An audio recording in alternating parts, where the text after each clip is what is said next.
The difference between benign and pathological narcissism. This is a script from over 1 month ago, March 13th of this year, 2017, that I had decided to not publish. Due to recent comments and questions, I have turned the script into this video. I hope it is of benefit. As with all of my videos, this is my understanding of narcissism. It is not intended to be gospel. These opinions will always be open to revision as new knowledge comes to my attention. Some of these occurrences have already been covered on previous videos, so excuse the redundancy. With that said, let's begin. So, you have just been burned in a relationship, your partner suddenly broke up with you and the bizarre lack of remorse and compassion stuns you. In addition, she starts fluidly and smoothly flirting with a man right in front of you and is acting like a person you never knew, like a totally different person, as if a mask has just fallen off. Then the clincher, she and the man she flirted with gaze into each other's eyes while making hand contact for 6 seconds or more, all with you looking on from 5 feet away. The flirting is smooth and practiced, like someone who is used to doing it. Your ex, the person you thought you knew, would have never been capable of this. In addition, that look she just shared with the other man was how your relationship with her began, and she told you this had never happened to her before she met you.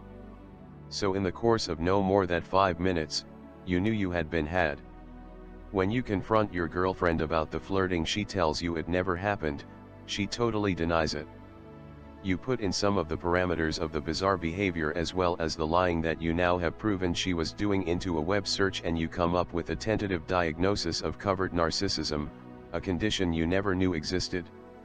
Sure enough, the more you learn about covert narcissism, the more you understand that this fully describes your partner. She fits 7 of the 9 parameters of narcissism as defined by the DSM-4, and you strongly suspect she also fits the other 2 parameters, but only to a certain degree. Many months later, it's clear she fits all 9 parameters and she is definitely a narcissist. After just having labeled your partner a narcissist, is that all a person should do? Absolutely not. A normal person should look at themselves and entertain the possibility that they are the narc and not their partner. So let's focus on that possibility. All people are narcissistic to one extent or another. We all like to look out for ourselves and love ourselves more than the next person, as the Bible points out, see Matthew 22:39.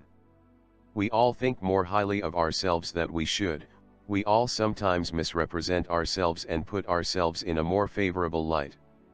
We all sometimes put someone down to make ourselves look better in comparison.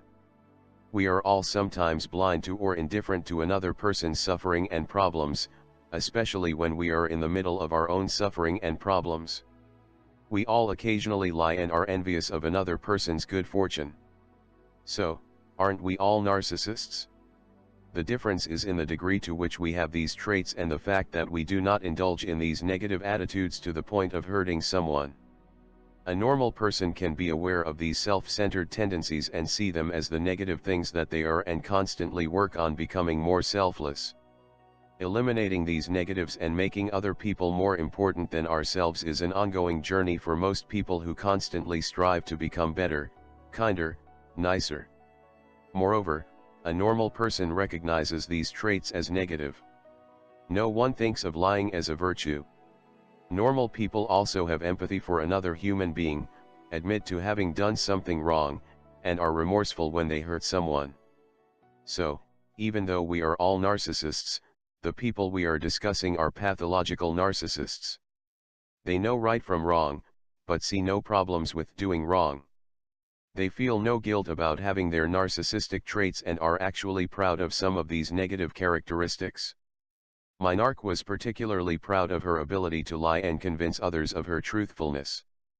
These narcissists purposely lie to manipulate, deceive, and hurt people and never feel any remorse about the pain they cause.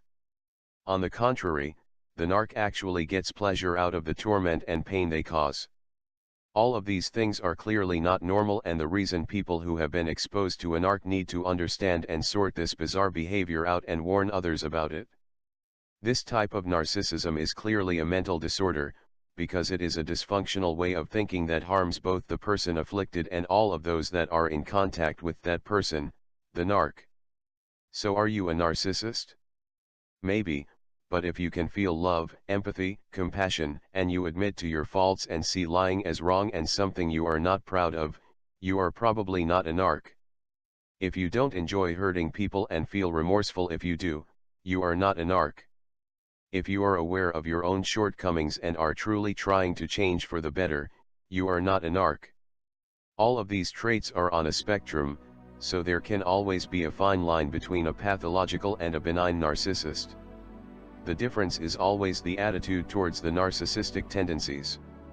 Those who consider their own narcissistic tendencies wrong and undesirable, spend their lives trying to eliminate these traits. Those who see nothing wrong with narcissism can spend a whole lifetime refining these negative traits. That is the big and very important difference.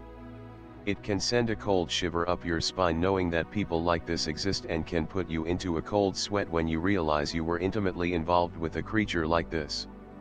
Thank you for watching. Your comments are always welcomed.